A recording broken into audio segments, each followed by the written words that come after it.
여러분 안녕하십니까? 뉴스 속 사상과 이념을 알아보는 이동호의 시사 엑스레이 2021년 4월 14일 이동호 시사 엑스레이 시작합니다. 여러분 오늘도 시작하기에 앞서 함께 구호를 외치고 시작하겠습니다. 광화문 온 앱으로 조직하고 배우고 가르치자. 다시 한번 해볼까요? 광화문 온 앱으로 조직하고 배우고 가르치자. 감사합니다. 충격적인 보고서가 나왔습니다. 미국과 한국의 외교안보 전문 연구기관에서 북한 핵과 관련된 보고서를 냈습니다. 그 보고서의 결론은 서울이 북한 핵의 인질이 됐다는 얘기입니다. 우리는 그동안 이런 얘기들을 많이 경고했었습니다. 그러나 직접 양쪽의 전문 연구기관에서 이런 내용을 발표하기는 처음입니다. 관련 내용을 보겠습니다. 예, 중앙일보 보도입니다. 북한 6년 뒤에 핵무기를 최대 242개, 242개를 2년 뒤에 가질 것이다. 하나도 아니고 10개도 아니고 250개라 됩니다. 그 다음에 이를 바탕으로 북한이 핵을 가지고 선제 공격할 위협이 커졌다. 이렇게 이야기했습니다. 그리고 이 아산정책연구원, 우리 지금 정몽준 전 의원이 만든 연구원이죠. 굉장히 돈을 많이 들인 우리나라 최고의 전문, 특히 그 외교안보 정책에 있어서는 최고의 연구기관이 되어 있습니다. 아산정책연구원과 미국의 랜드 연구소라고 미국의 국가안보를 연구하는 대외 그리고 외교안보 쪽의 최고의 연구기관입니다. 이 랜드 연구소가 공동으로 만들었습니다. 그래서 여기엔 5가지 시나리오도 만들었네요. 북한이 어떻게 우리를 공격할 것인가. 그 뒤에 좀 보고해 보고 있습니다. 지금 북한이 사진은 신형 미사일을 발사하는 장면입니다. 그 신형 미사일은 최근 보도에 따르면 회피 기동을 했답니다. 무슨 얘기냐면 이 탄도에 올라갔다가 보통 보면 이렇게 일정한 간격으로 떨어집니다. 그러면은 일정하게 떨어지면 우리 밑에서 이 레이더로 그것을 측정했다가 떨어지는 각도에 맞춰서 때리면 그 미사일을 잡을 수 있습니다. 중간에 격파할 수 있습니다. 그런데 중간에 오다가 이렇게 비껴나가는 겁니다. 다시 튕겨 올라가서 이런 식으로 한두 번 회피 기동을 하면 계산할 수가 없습니다. 그래서 잡기가 굉장히 어렵다는 겁니다. 지금 북한이 얼마 전에 쏘아 올린 이 사거리 600km 날아갔던 우리 정보당국은 400km라 했지만 나중에 확인해 보니까 북한이 발표한 대로 600km 간 것이 확인됐습니다. 그러니까 우리는 지금 한 200km 정도를 놓친 거죠. 이게 회피 기동했기 때문이거든요. 신형 미사일입니다. 그 미사일이 만약에 저기다가 핵을 실어서 우리에게 날아왔을 경우, 그리고 저 핵이 242개가 현재 완성되어 있다는 겁니다. 서울은 그야말로 북한 핵 위협에 바로 앉아 있는 꼴입니다. 그런데도 문재인 정부는 북한이 핵을 포기할 의사가 있다고 전 세계를 향해 북한 입장을 대변하고 있고 우리 국민에게는 거짓말하고 있는 겁니다. 어제 제가 보도해드렸죠. 이스라엘은 지금 이란이 핵 개발하니까 그 핵 개발 신형 원자로 같은 경우가 이제 사실상 그 핵 물질을 추출하는 데거든요. 거기를 파괴해 버렸잖아요. 이게 국가다 제가 어제 말씀드렸잖아요.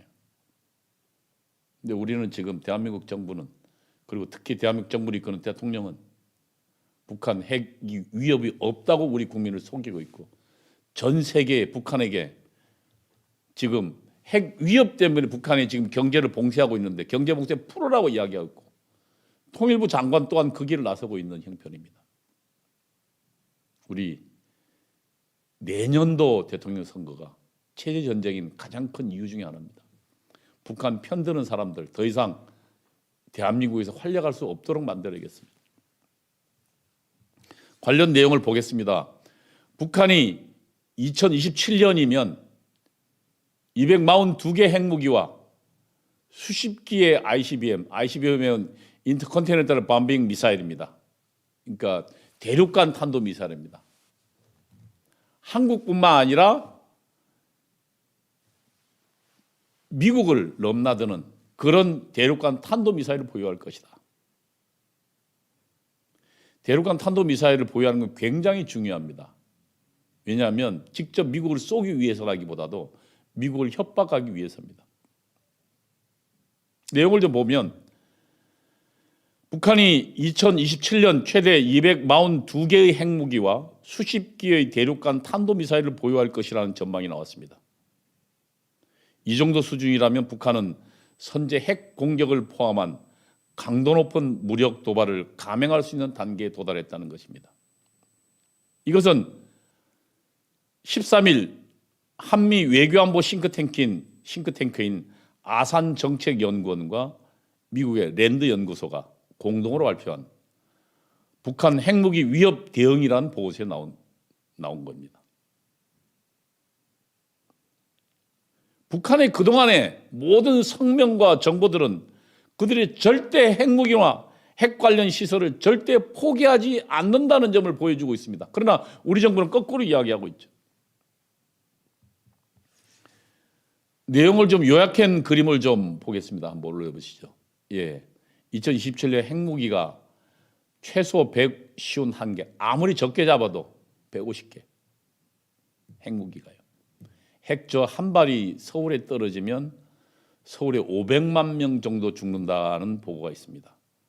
서울 하나에 한 발이에요. 대한민국을 몰살시키고도 남을 양입니다. 그다음에 대륙간 탄도미사일 수십 기, 플루토늄 30에서 63kg, 고농축 우라늄, 핵폭탄 만드는데 굉장히 중요한 거죠. 175, 645kg. 지속적으로 앞으로 핵무기를 만들어낼 역량이 있다는 거죠. 관련 내용을 좀 보겠습니다. 북한은 이 보고서의 내용입니다. 북한 정권은 핵무기를 국내용이고 또 한편으로 외교용이다. 그리고 또 군사용이다. 이 국내, 국제, 군사 이 3중의 용도로 사용하기 때문에 절대로 이 목적을 이루는 가장 강력한 수단이기 때문에 절대로 포기하지 않을 것이다 라고 이야기했습니다. 첫째로 자신의 통치의 정당성을 제공한다. 미국의 압박으로부터 김정은 수령과 우리 당은 우리는 강력한 힘으로 우리를 북한, 북조선을 보위하고 그리고 우리는 언제라도 미국과 대응할 수 있다는, 그래서 지금 우리는 좀 어렵더라도 참아라는 통치 정당성을 제공하고, 그 다음에 실제로 김정은 정권을 보존하는 수단이다. 김정은 아버지인 김정일은 리비아의 가다피가 핵을 포기한 다음에 무너지는 과정을 지켜봤습니다.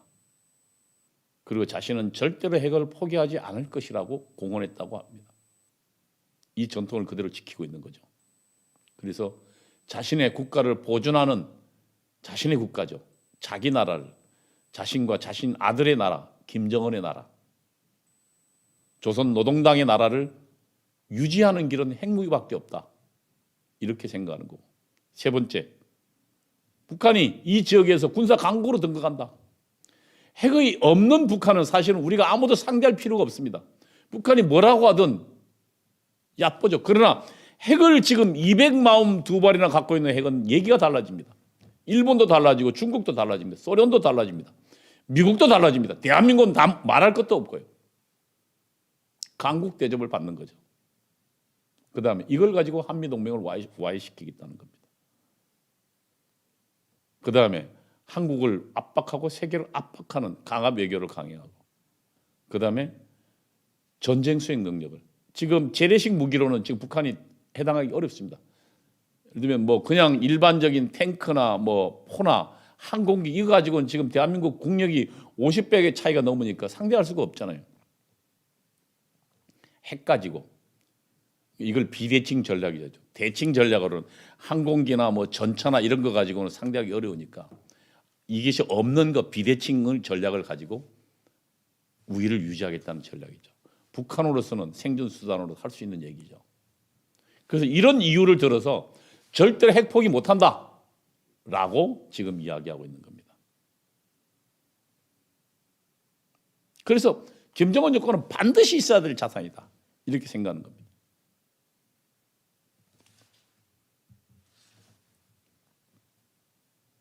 현재 북한이 핵무기가 67개, 67개가 있고 해서 추정컨대 116개. 아무리 적게 잡아도 거의 100개가량의 핵무기가 있다는 겁니다. 현재요. 지난 우리가 핵 협상하면서 북한과 밀고 당기는 핵 협상이 결국은 북한에게 시간만 벌어준 것입니다. 핵을 고도화하고 그리고 이거 실은화를 미사일을 만들어내고 수소폭탄까지 진입할 초기까지 간 그 시간을 지난 시간 동안 벌어준 것입니다. 이스라엘은 즉각적으로 공격했습니다. 우리는 지금 김정은이 저들의 핵 강국이 될 때까지 지속적으로 저들의 말장난에 속아서 허송세월 보낸 겁니다. 그런 사이 저들은 지금 현재 67개에서 116개 정도 핵을 갖고 있습니다.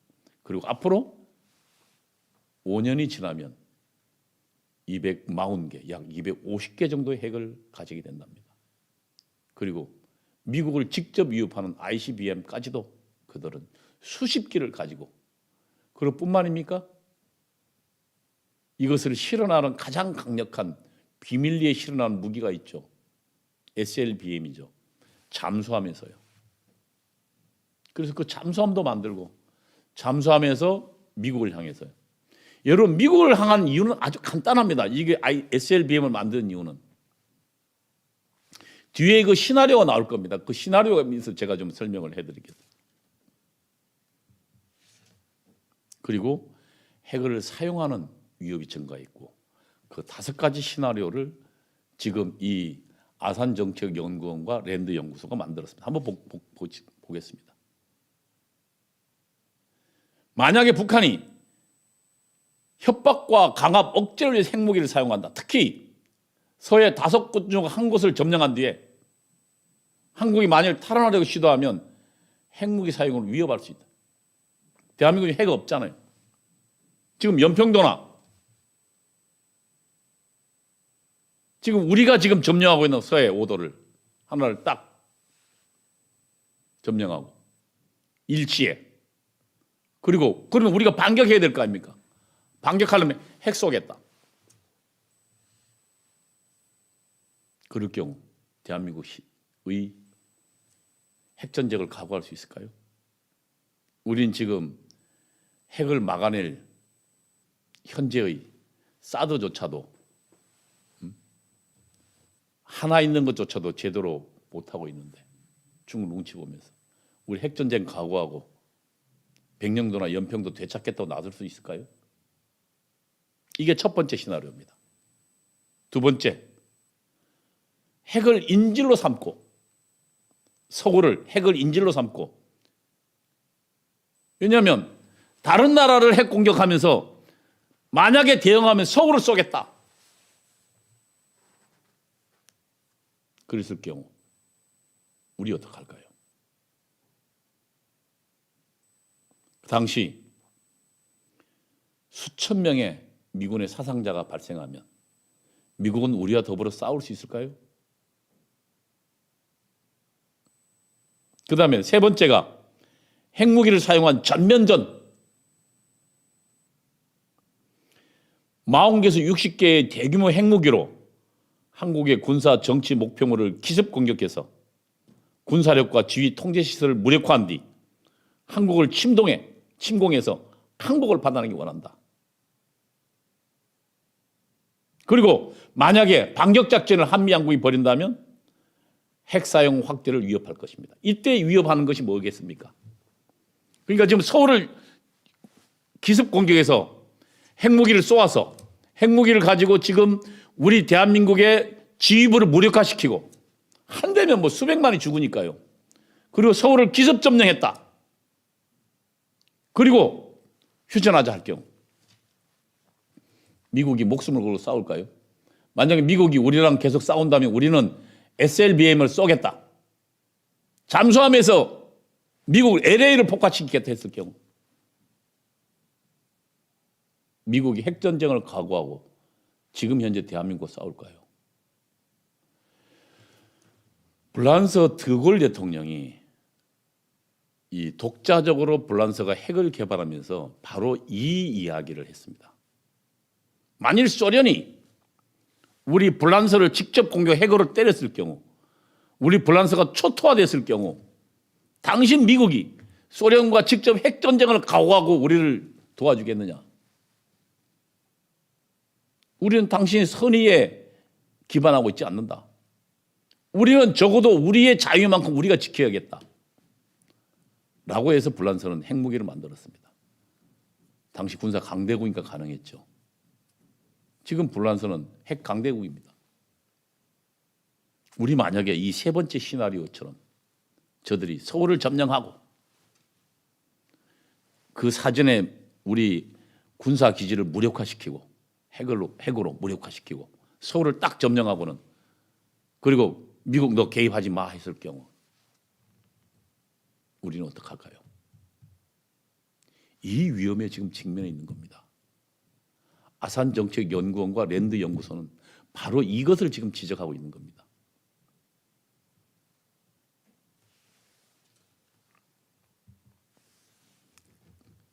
그 다음에 이렇게 했을 경우 미국이 우리한테 핵 우산 제공할까요? 이것이 지금 현재 최악의 시나리오입니다. 보고서는 어떠한 측면에서도 북한 핵이 사용했을 경우 승리할 수 없다는 명백한 신호를 줘야 된다. 그리고 한미동맹이 보다 튼튼해져야만 북한이 이런 불장난을 하지 않을 것이라고 주장하고 있습니다. 근데 우리는 지금 거꾸로 가고 있죠. 있는 한미연합사도 해체하려고 하고요. 군사작전권도 전시작전권도 가져오려고 하고 있죠. 관련 사설을 좀 보고 있습니다. 문화일보의 사설입니다. 북한 핵 위협과 관련해서 전시작전권 전환을 유보해야 된다. 한미연합사 체제 유지해야 된다. 우리 노무현 정부 때 전시작전권 전환을 앞당기려고 했죠. 그리고 한미연합사 해체하기로 했죠. 그때 박근혜 정부 때, 이명박 정부, 박근혜 정부 때 우리는 이것을 연기시켰죠. 근데 지금 이 정부 다시 지금 전시작전 찾아온다 그러고 그다음에 한미연합사 체제 유지해야 한다 그러죠. 여러분 전시작전권에서 정확하게 알아야 될 것이 있습니다. 우리 주권을 우리 전쟁 권한을 미국이 갖고 있는 거 아닙니다. 전시작전권은 양국 대통령이 동시에 통제하도록 되어 있습니다. 양국 대통령이 동시에 동의받지 않고는 전시작전 행사 못합니다.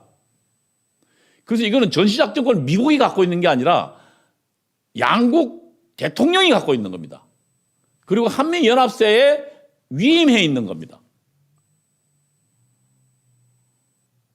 지금 한미연합사 사령관도 지금 한국 장교를 한다 그러죠. 한국군 장성이 미국 항공기에 대해서 알까요? 미국 핵전술에 대해서 알까요? 미국의 전시에 동원되어 오는 항공모함의 전력에 대해서 알까요? 지휘할 수 있을까요? 저희가 우려하는 건 이런 것들입니다. 미국의 군사 장비 중에는 한국 장성이 한 번도 보지 못한 장비들이 있습니다. 어떻게 운영합니까? 그래서 미국이 유럽하고 군사동맹을 하면서도 독일과 영국, 유럽과 군사동맹하면서도 사령관은 미군이 합니다. 왜냐하면 전 세계 최고의 무기를 갖고 있는 최고의 군대를 갖고 있는 나라이기 때문입니다. 이거는 작전권에 전시의 작전의 원활한 행사를 위해서도 당연한 일입니다. 근데 지금 우리는 거꾸로 하고 있죠. 한미당국의 군사적 대응 전략이 억제, 경멸, 방어, 좌절이라는 측면으로 랜드 연구소가 설명했습니다. 억제는 뭐냐면 스스로 핵무기를 갖고 있을 때 이익보다는 오히려 정권 붕괴라는 비용이 이게 핵으로 위협했을 경우 정권 붕괴될 수 있다라는 걸 명확히 해야 된다. 그래서 아예 억제하는 게 낫다. 전쟁에서 가장 중요한 건 억제입니다. 상대편이 겁이 나서 전쟁을 못하도록 만드는 게 최고의 전략입니다. 우리가 군비를 증강하고 강력한 군사를 유지하는 이유는 뭐냐면 아예 전쟁을 엄두를 못 내게 하는 겁니다. 북한도 마찬가지죠. 이것이 최고의 전쟁하지 않는 가장 최고의 평화죠. 평화협정 맺는다고 평화하는 건 한 번도 온 적 없어요. 공산 월맹과 베트남이 평화협정 맺었죠. 그리고 곧바로 있다가 공산화 됐잖아요. 평화협정이 그 나라의 평화를 지켜주는 것이 아니라 강력한 방어력만이 평화를 지켜주는 겁니다. 그 이야기를 지금 하고 있고요. 그 다음에 전면적으로 북한이 핵을 사용할 거 혹은 제한적으로 핵을 사용할 거 북한은 보복받을 거다 라고 해서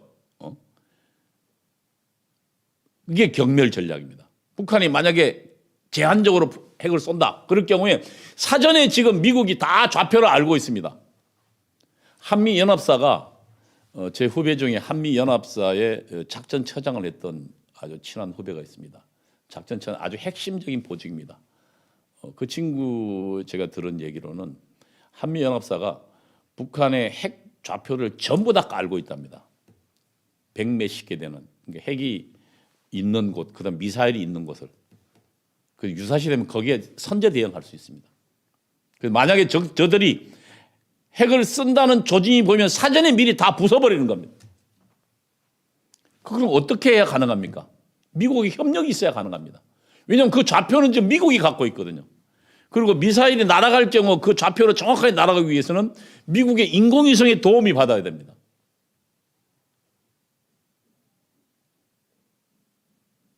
우리 지금 미군한테 무상으로 그 협조를 받을 수 있는데 왜 이걸 거부하는 겁니까? 그 다음에 세 번째로 핵을 발사했을 경우에 방어 개임이 그러니까 제일 첫 번째는 아예 저들이 공격을 못하게 억제해서 아예 했을 경우에 훨씬 더 손실이 많 정권이 무너진다는 위협을 느끼게 하고 두 번째는 조짐이 보이면 미리 쏘자. 그다음에 세 번째 발사했을 경우에는 이 우리의 지금 미사일 방어 시스템 가지고 해야 된다. 이럴 경우에는 미국의 예를 들면 사드랄지 이런 방어 시스템이 한미 합동으로 해야 완벽하게 맞을 거 아닙니까? 그다음에 네 번째는 좌절시켜야 됩니다. 저들이 절대 못하도록. 그 좌절시키는 가장 큰 건 뭡니까? 한미연합이 튼튼하게 핵 우산을 갖고 있을 거다. 그래서 핵으로 역으로 김정은의 벙커를 때릴 것이다. 김정은은 목숨을 거래하고 죽을 것이라는 사실을 알게 되면 불장난 못할 것이라는 겁니다. 결국 모든 것은 전부 한미동맹 강화에 그 답이 있습니다. 우리 5천만의 생명이 한미동맹에 달려 있습니다. 북한 핵은 5천만의 생명을 가지고 자기들에게 항복을 유도하는 쪽으로 가고 있습니다. 대한민국 정부 어떻게 해야 됩니까? 저는 문재인 정부께 분명히 경고합니다. 만일 대한민국 목숨을 가지고 5천만의 목숨을 가지고 북한에게 항복하거나 또는 북한의 전략에 따르는 짓을 한다면 이적 행위를 한다면 그 죄는 3, 4대에 걸쳐서라도 단호하게 물을 것이다. 이렇게 이야기할 겁니다. 반역죄는 절단코 용서할 수 없습니다. 특히 대한민국 5천만의 생명을 가지고 장난치고 적을 이롭게는 절대 용서할 수 없다. 이렇게 이야기할 수 있을 겁니다. 전시작권 통제를 유보해야 되고 한미연합사 체제를 유지해야 됩니다. 이 와중에 지금 외교부는 지속적으로 미국과 지금 가까워야 되는데 미국이 이야기하는 쿼드에는 우리는 요청받지 않았다라고 계속 하면서 엉뚱한 길로 가고 중국과 협력하는 걸로 가고 있고 북한과 협력하는 길로 가고 있습니다. 그 관련 내용을 좀 보겠습니다. 저 지금 사진은 이 미국 워싱턴 DC 백악관 스테이트 다이닝 룸에서 블링컨 국무장관과 화상으로 진행된 조 바이든 대통령 지금 조 바이든 대통령 옆에 있죠. 바이든과 그다음 뒤에 화상 위에 나와 있는 것은 일본입니다. 스가 요시히데 일본 총리 그리고 사진에 안 나와 있지만 모디 인도 총리, 모리슨 호주 총리 등이 나와서 쿼드 화상회의 하고 있는 장면입니다. 우린 저기에 지금 참여 요청 일본의 보도는 지난번 안보장관 그러니까 안보 책임자 회의에서 워싱턴에 있었던 요청했다는데 우리는 부인하고 있어요.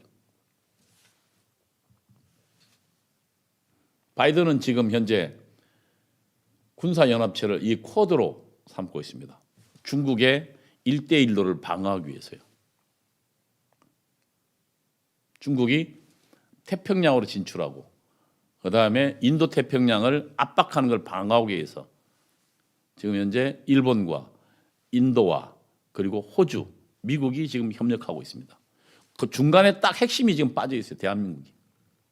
그리고 우리는 계속적으로 중국 눈치 본다고. 중국 눈치가 아니고 지금 중국에 불려나가고 중국 편든다고 지금 거기에 빠져버렸어요.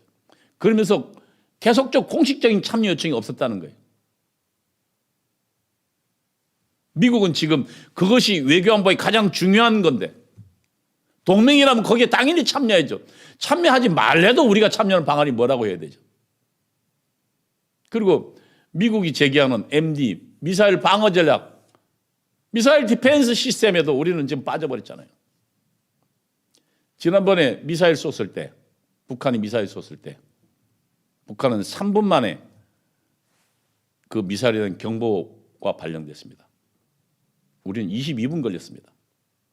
빨라야 8분입니다. 이 5분의 차이는 수백만 명의 목숨이 달려있는 차이입니다. 그 5분 동안 수많은 사람이 숨을 수도 있습니다.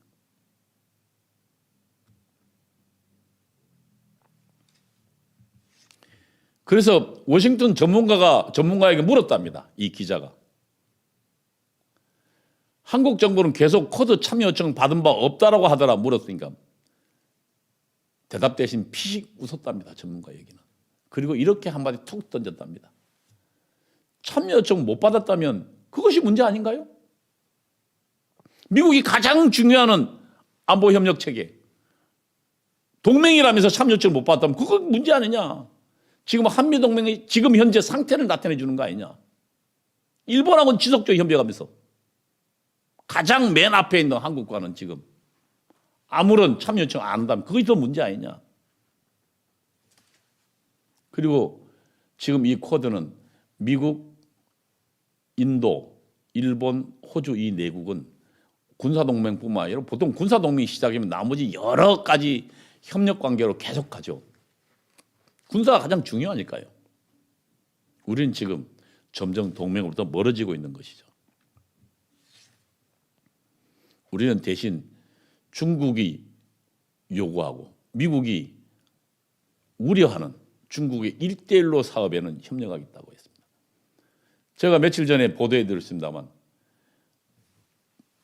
미국이 워싱턴에 한국, 일본, 미국 3자 안보실장 회의를 했습니다. 그날 중국은 우리 외교부 장관을 어디로 불렀습니까? 중국으로 불렀어요. 그리고 대만 바로 코앞에 있는 도시에 불렀어요.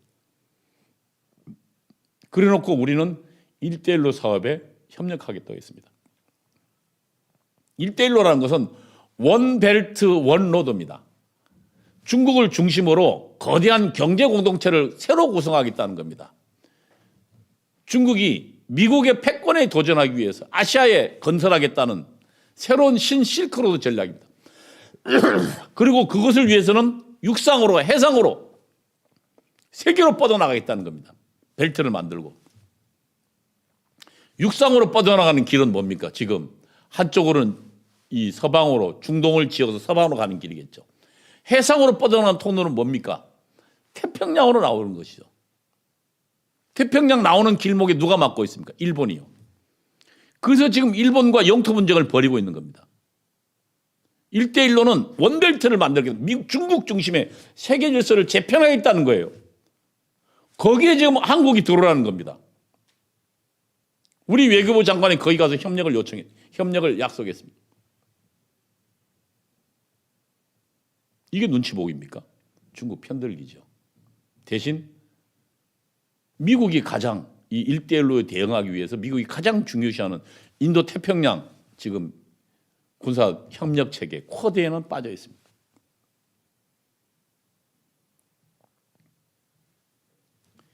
이것이 지금 현재 한국의 한미동맹의 실체다. 제가 앞서 보도드렸지만 북한의 핵을 방어하기 위해서는 한미동맹이 필수다. 그래서 오기 전에 미리 쏘고 오지 못하게 하고 또 저들이 도발했을 경우에는 아주 경멸해버리고 저희 진지를 완전히 다 무력화시켜서 저들의 정권을 지구상에 사라지게 하는 그때만에 비로소 안보는 유지됩니다. 그러기 위해서는 미국의 협력이 절대적입니다.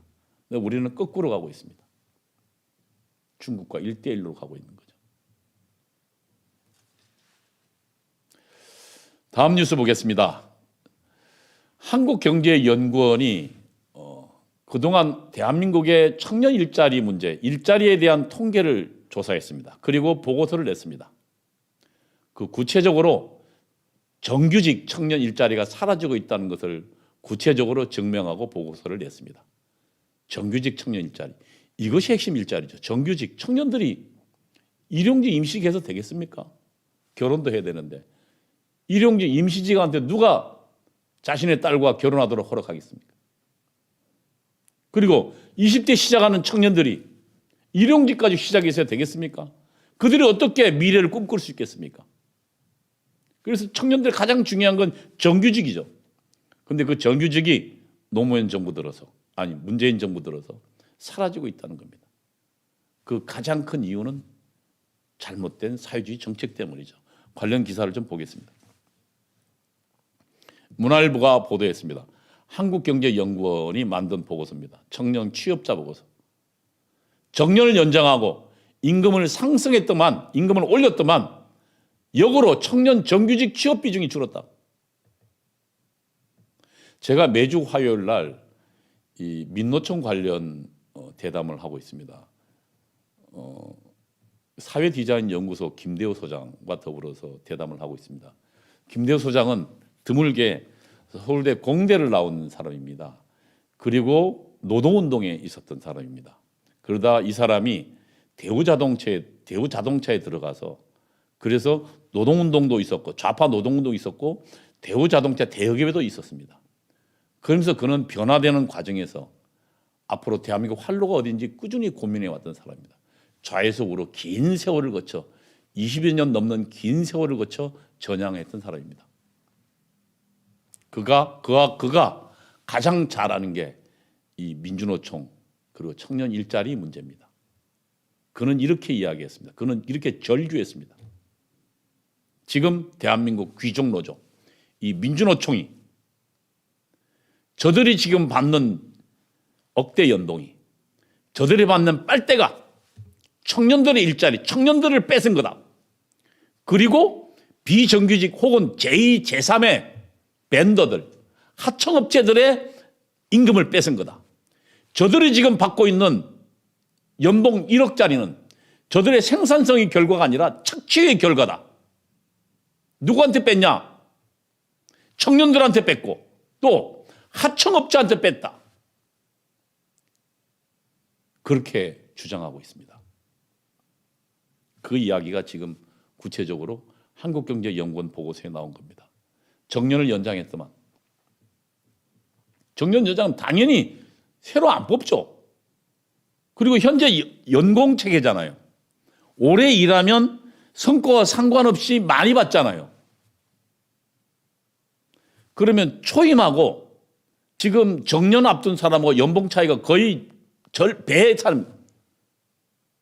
그러면은 청년 2명, 3명 쓸 거 그 자리에 나이든 노동자가 차지하고 있는 겁니다. 특히 민노총 노동자가요. 그리고 그들은 정년을 더 연장해 달라는 겁니다. 그들 한 명이면 청년 3명, 4명 만듭니다. 그러니까 정년 연장하니까 청년들 들어갈 자리가 없는 거죠. 그리고 기업은 지금 새로 일할 수 없잖아요. 새로운 사업을 할 수가 없어요. 지속적으로 기업을 압박하고 있는데 삼성 지금 오나는 이재용 씨는 감옥에 가 있는데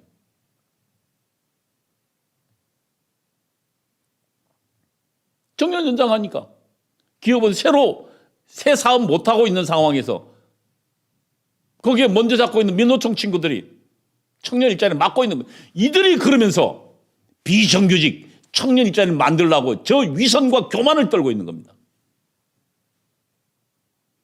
대한민국 망치는 주범은 문재인 정부도 있지만 민노총입니다.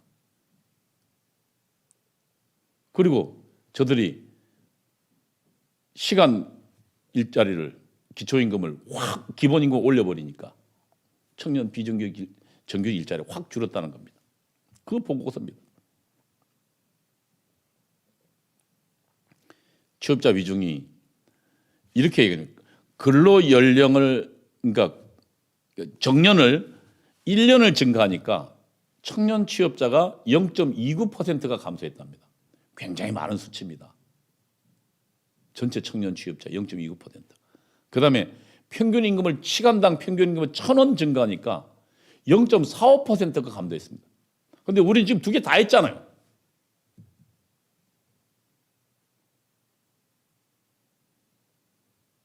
왜냐하면 한 번 채용하면 안 뽑는 겁니다. 우선 해고하기도 어렵잖아요. 그 임금 많이 줘야 되니까. 써놓으면 나중에 해고도 못해요. 망하기 전에는 해고하지 못해요. 새롭게 그러니까 새로 안 뽑는 거죠. 그러면 어떻게 꾸면 할 수 없어서 비정규직 하는데 지금 비정규직도 못하라 그러니까. 그럼 기업은 어딜 가요? 해외 나가든지 망하는 수밖에 없는 거죠.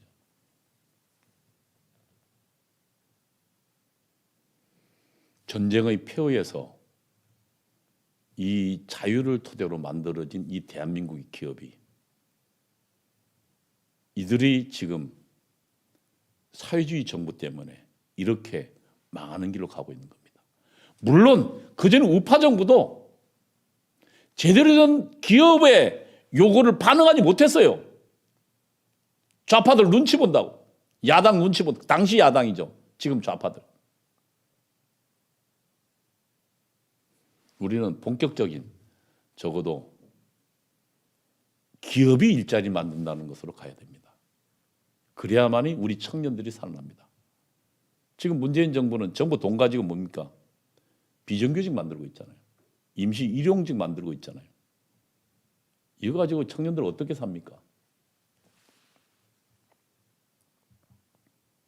그래서 이 신문은 직무급제, 임금 피크제. 그러니까 정년 올라가면 정년 어느 정도 되면 이제 계속 떨어뜨리라. 임금 인상. 그 사람들 지금 바로 내보낼 수는 없으니까. 그러면은 그 나중에 임금을 좀 떨어뜨려라. 60세 이상 넘어가면. 그러면 떨어뜨린 임금만큼 새로운 사람 쓸 수 있잖아요. 그다음에 임금을 과도하게 올리지 마라. 그러니까 기업들이 독자적으로 자신들이 버는 만큼 임금 올릴 수 있도록 정부가 압박하고 개입하지 말라. 그래야만이 청년 일자리가 늘어난다. 이런 이야기를 하고 있는 겁니다. 문화일보 사설입니다. 사라지는 청년 정규직 2030 절망 넘어서 국가 미래 망칩니다. 그렇죠. 20대 30대가 제대로 일자리 얻지 못하고 그 일자리 얻지 못하면 사회에 절망할 거 아닙니까? 우리 앞으로 대한민국 이끌어갈 세대가 처음 나오자마자 절망하면 그게 대한민국 미래가 있겠습니까? 그 대한민국에서 누가 목숨을 걸겠습니까?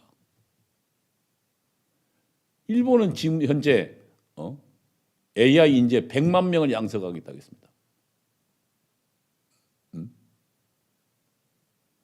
그다음에 중국은 화웨이라는 데서 100만 명을 채용하겠다고 합니다. 한국 정부는 세금으로 만드는 알바자리 100만 개를 고용 개선이라고 자랑한다. 되겠습니까? 신규 취업자를 빌면 일자리가 사라졌으니까 신규 취업자는 아예 없어졌다고 보는 것이 정상이다. 이렇게 이야기하고 있습니다. 그리고 우리 인국공 사태에서 봤잖아요. 비정규 정규직 하니까 자기들끼리 나눠 먹잖아요. 오히려 새로운 일자리 들어갈 취업 기회가 박탈당해 버리잖아요. 그래서 비정규직의 정규직화가 오히려 취업 기회를 박탈한 역사를 우리는 보고 있잖아요. 이 이야기가 막스 베버가 했던 이야기입니다. 정치란 절대로 좋은 의도가 좋은 결과를 선한 의도가 좋은 결과를 초래하지 않을 것이라는 그런 비극적 현실 앞에 서 있다. 그렇기 때문에 어떤 정책을 내오려면 정말 신중하고 신중해야 한다. 꼭 필요한지, 그리고 이 정책을 내면 효과가 있는 건지, 그리고 여기 때문에 이득 보는 사람은 손해 보는 사람은 누구인지를 정확하게 해서 그 관련 대책을 만들어야 한다. 함부로 자기 이상이 있다고 실험하지 말라. 그 당신들이 망친 정책 때문에 그 피해는 수천만 명이 본다. 그리고 수대에 걸칠 수도 있다. 그 엄중함이 정치다. 라고 막스 베버가 이야기했습니다. 우린 지금 대학교 때 섣불리 배웠던 주사파 이론 가지고 자유시장 경제에 대한 분노 가지고 미국에 대한 분노 가지고 대한민국을 망쳐놓으려는 저들의 작태를 보고 있는 것 아닙니까? 강성노조가 청년 일자리를 죽이는 주범들입니다. 다음 뉴스를 보겠습니다. 4대 강보를 해체를 지금 문재인 정부가 들어서자마자 하고 있죠. 우리 정광훈 목사님이 지속적으로 문재인 정부의 탄핵의 7가지 이유를 이야기했잖아요. 한미동맹 해체, 한미동맹은 지금 잘못 가고 있죠. 아까 제가 보도드린 것처럼. 그 다음에 원전, 그 다음에 또 4대 강보 해체도 들어가 있잖아요. 외교 왕따, 주사파, 4대 강보 해체. 그런데 지금 정부 자체 보고서에 따르면 4대 강보를 해체해 놓으니까 수질이 오히려 40% 악화됐답니다. 저들이 4대 강보를 해체하는 가장 큰 이유는 뭐였습니까? 물을 가둬놓으니까 오히려 이 수질이 악화됐다라고 하면서 환경 개선을 위해서 저들은 해체를 하겠다는 거였잖아요. 그런데 거꾸로의 정부 보고서가 나온 겁니다.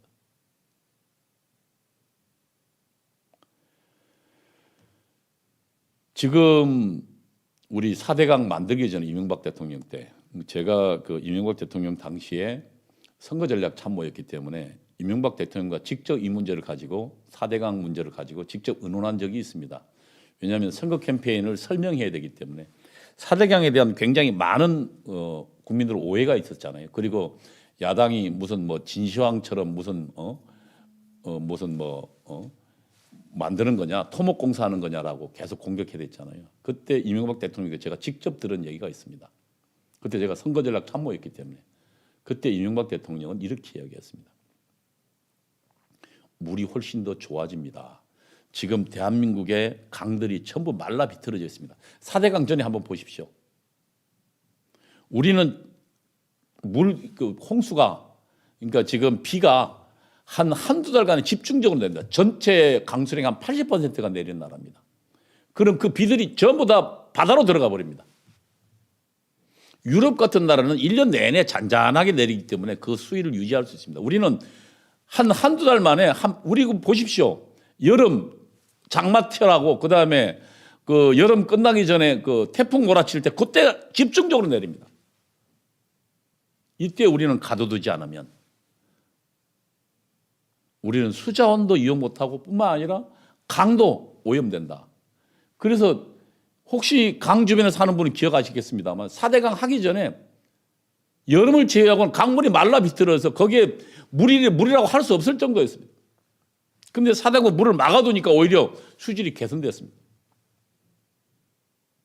물론 인분이 그거는 이제 훨씬 더 지류를 개선 사업까지 더 했더라면 아마 그 녹조 현상 없었을 겁니다. 녹조라는 것은 상류에서부터 분뇨들, 그러니까 그 짐승들을 키우니까요. 그러니까 뭐 소나 돼지 같은 걸 키우니까 거기 분뇨들이 물에 섞여 내려와서 그게 지금 여름에 날씨 따뜻해지니까 부영양화해서 녹조가 나왔던 거거든요. 사실은 물은 전반적으로 좋아지고 있었던 겁니다. 그리고 이게 4대 강보가 그냥 물만 좋아진 게 아니라 물이 채여져 있으면 수위가 높으면 그 옆에 있는 샘들 있잖아요. 우물들도 수위가 높아지는 겁니다. 그럼 우물이 높아지니까 그 우물에서 물을 채취할 수도 있고 그 우물 농업용소로 쓸 수 있잖아요. 그럼 이게 수위가 낮아지면 우물도 없어지는 거예요. 물도. 그런데 이 사실도 모르는 이 정말 무식한 정부가 들어서 사대강을 해체한다고 했잖아요. 지금 저기 한번 그림 보십시오. 나주 영산강 죽산보를 개방해 버렸잖아요. 그런데 여기에 죽산보 개방 이후에 수질이 더 나빠졌습니다. 금강 영산보 3년간 영산강 보를 3년간 개방한 결과 수질 관측 결과 40%만 수질이 악화된 겁니다. 정부 발표입니다. 수문을 오래 연 것이 수질이 악화되고 오히려 수문을 열지 않은 곳은 수질이 좋아졌다. 과하게 이야기해 주는 겁니다. 그런데 환경부는 계속해서 보를 해체하겠다고 밀어붙이고 있습니다. 도대체 저들은 무엇 때문에 하는 겁니까? 무엇 때문에 지금 저들은 하겠다는 겁니까? 국민들과 그 주변 사람들 다 반대하는데. 그리고 환경부는 거짓말하고 있습니다. 녹조가 금년도 줄었다. 그 이야기는 우리 이 박석순 이대 환경공학과 교수의 표현을 보면 2019년도, 2022년도에 여름에 비가 많이 왔다. 그리고 다른 여름보다 기온이 낮았다. 높은 기온이 줄어들었다. 그래서 녹조가 줄어든 거다. 거짓말하지 말라고 반박했네요. 보 해체하면 당연히 보 해체하고 나면 그러면 지하수가 줄어든다고 제가 말씀했잖아요. 지하수하고 양수를 공급하기 위해서 1,057억이라는 세금이 또 투입돼야 됩니다. 그리고 평가서에만 530억 원을 썼답니다. 근데 오히려 개방 거의 안 한 낙동강 6개보는 수질이 개선됐답니다. 낙동강보는 주로 그러니까 영남권이잖아요. 그래서 경상북도, 대구, 경상남도, 부산이 관리했죠. 통상적으로 누가 관리했습니까? 그러니까 보수적인 지자단체장이 관리했습니다. 그리고 이 낙동강보는 물뿐만 아니라 거기서 다 식수 삼아야 되니까요. 개방할 수가 없죠. 식수 거기서 얻어야 되니까. 그리고 농업용수도 거기서 얻어야 되니까 보수적인 자치단체장이 잘 관리했습니다. 개방 안 한 거죠. 그랬더만은 여기는 물 가둔 상태로 계속 있었더만은 오히려 수질이 좋아졌다는 거예요. 그리고 집중호우에도 물난리 안 났다는 거예요. 당시 주민들은 보 때문에 무사했다고 이야기하고 있습니다. 이것이 4대 강보 사업입니다. 이명박 대통령이 잘한 겁니다. 문재인 대통령이 어디서 잘못된 정보 듣고는 지금 대한민국 망치고 있는 거 아닙니까? 자기만 망치면 괜찮지만 그 주변에 살고 있는 사람들, 그리고 대한민국 전체, 거기서 지금 물을 얻고 있는 수많은 사람들을 다 고통 속에 몰고 있는 거 아닙니까? 다음 뉴스입니다. 저희가 계속적으로 주장했지만 지금 민주노총과 좌파 단체들이 서울시 예산에 빨대를 꽂고 착취하고 있다고 주장했습니다. 그 실체들이 하나씩 드러나고 있습니다. 이 지금 사진 보이는 사람이 전효관이라는 청와대 비서관입니다. 저자는 서울시 혁신기획 비서관이었습니다. 그 시절에 자기가 만든 회사에 50억이나 되는 일감을 몰아줬습니다. 그 전까지는 800만 원, 4천만 원 정도 하던 것이 50억을 몰아줬어요. 좌익들의 저 모렴치,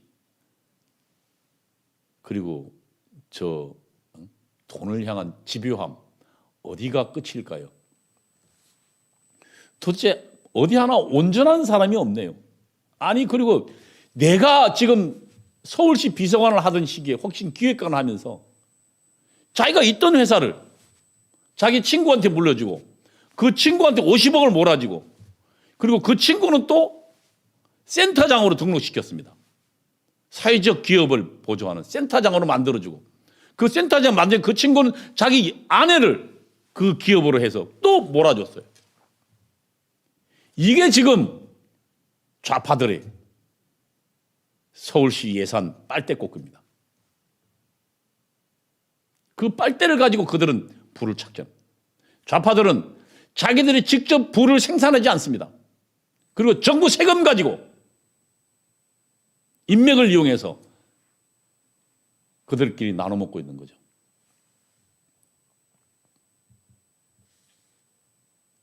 전효관 지금 현재 청와대 문화비서관입니다. 자신이 창업한 회사에 경쟁사를 제치고 51억을 수주해야겠습니다. 그 다음에 이 사람이 서울시 혁신비서관 되기 전에는 수주는 3건밖에 없었고 800만 원에서 4천만 원 수준이었습니다. 그런데 자기가 되자 51억을 몰아준 겁니다. 그리고 이가 서울시 혁신비서관이 되자 A사를 조모 씨에게 했는데 조 씨는 같이 일한 사람이에요. 그리고 여기에다가 50억을 몰아주고 그리고 이 사람을 또 몰아줄 때는 자기 친한 사람들을 평가위원으로 모셨어요. 응? 심사위원들을. 자기 편한 사람들을 자기끼리 나눠먹은 거지. 아니, 심사하는 주체로. 사업을 나눠주는 주체는 자기가 하고 이것을 심사하는 사람은 자기 친구들을 집어넣어서 그리고 사업은 자기 친구한테 50억을 몰아줘.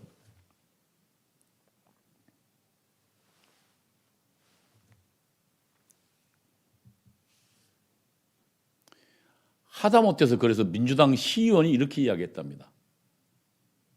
서울시 용역할 때는 박원순, 전효관, 지금 청와대 비서관, 당시 서울시 기획관리관요. 전효관 라인 통하지 않고는 용역 못한다. 이게 지금 속기록에 있어요. 응? 사업성격 평가인들 전부 자기 친구들을 만들어가지고.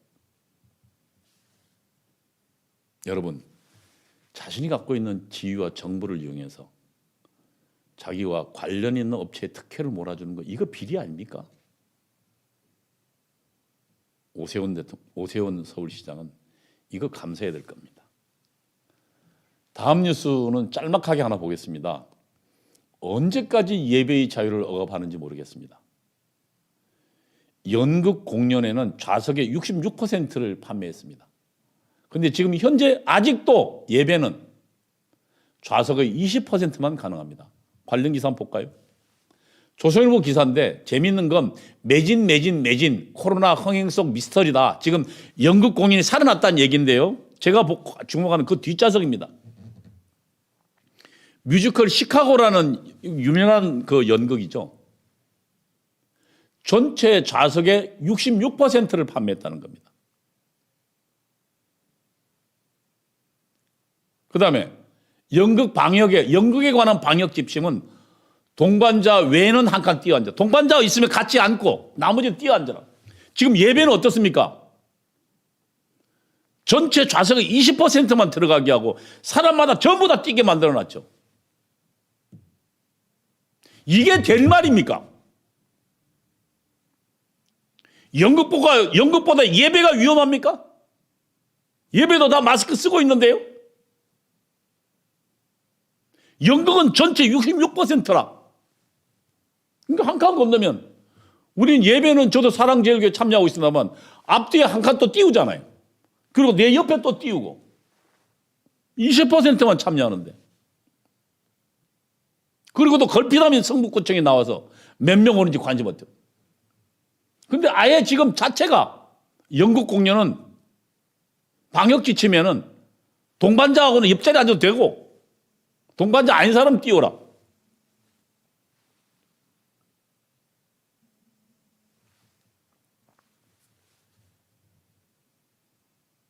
이게 정말로 자의적인 지배입니다. 절대로 정부가 하지 말아야 할 법 앞에 누구나 평등해야 됩니다. 누구에게든 같은 잣대로 적용해야 그 법을 따르지 않겠습니까?